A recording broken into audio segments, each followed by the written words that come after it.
Hi guys, so this is your review on law on contracts. So, wag na natin patagalin pa, magsimula na po tayo na. So, in law on contracts, sa definition muna tayo. So, a contract is a meeting of minds between two persons where one bind himself with respect to the other to give something or to render some service. So, pag sinabi po natin ganon,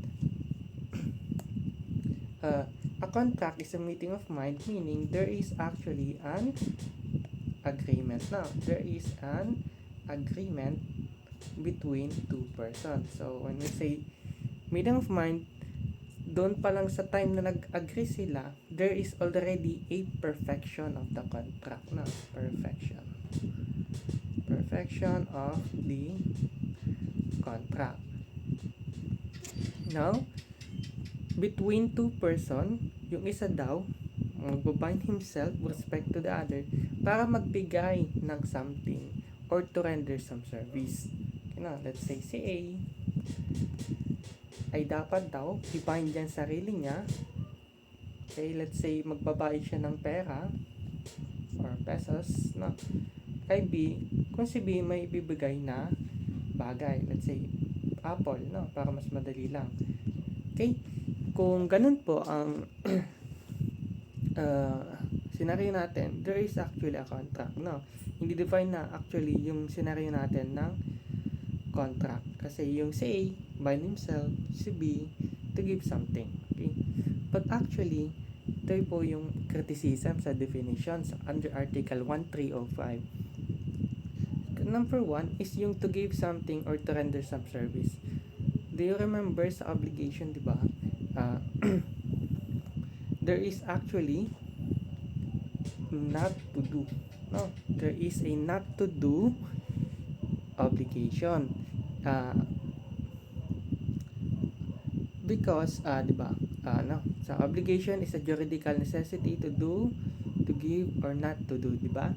So, ang contract daw, ang definition ng 1305, to give something or render some service, so dalawa lang. Which is actually not accurate because there is a not to do. For example nga, contract not to put up a fence or not to sell a product of a competitor company. Let's say kanina no, si A ngayon gusto bumili ng bahay na. Si A ngayon gusto bumili ng bahay.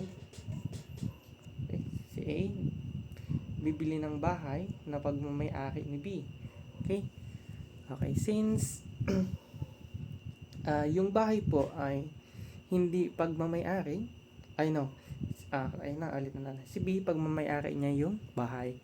Ngayon si A, gusto niya bili ng bahay with a condition of, or there is a contract doon not to put a fence. No, kanina 'di ba sabi na not to put a fence. So, makikita niyo dito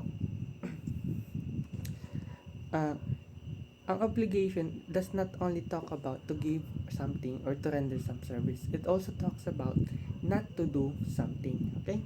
Yun lang po na. Number 2, where one bind himself. Connotes that only is obligated. One is only obligated, which is not accurate as well because most of the contracts are actually reciprocal or bilateral in character. Kung nababasa nyo dito, one bind himself and the other naman daw is to give something. So that actually speaks about reciprocal or bilateral. Let's say for example, kung crush ka niya, dapat crush ka niya rin, no? Kung mahal ka niya, mahal ka rin niya. Diba? So, ganun lang po yung tandaan niyo, no? Hindi lang po isa ang nagbabind himself, but both of the party are have obligation to each other. There is a reciprocal relationship, no? There is a bilateral in character. Next, we have two persons. Okay, ano naman yung problema? Bakit sinabi ng definition there is a two person? Actually, there is a contract which is auto contract, means it only involves one person. Okay, when we say it involves one person, let's say nga si A and si B, no? And si C. Si A act as an agent, mas agent siya ng company C and company B. Then there is a contract na ang mag-ratify na lang ng effect ay si agent lang. So, one auto contract means even kahit isa lang, no? Kahit isang tao lang actually can make a contracts. Okay? Next, auto is responsible for the perfection of the contract, but this person is acting in the two capacities on one behalf of himself, one on behalf of the other. No? So, yun, explain natin.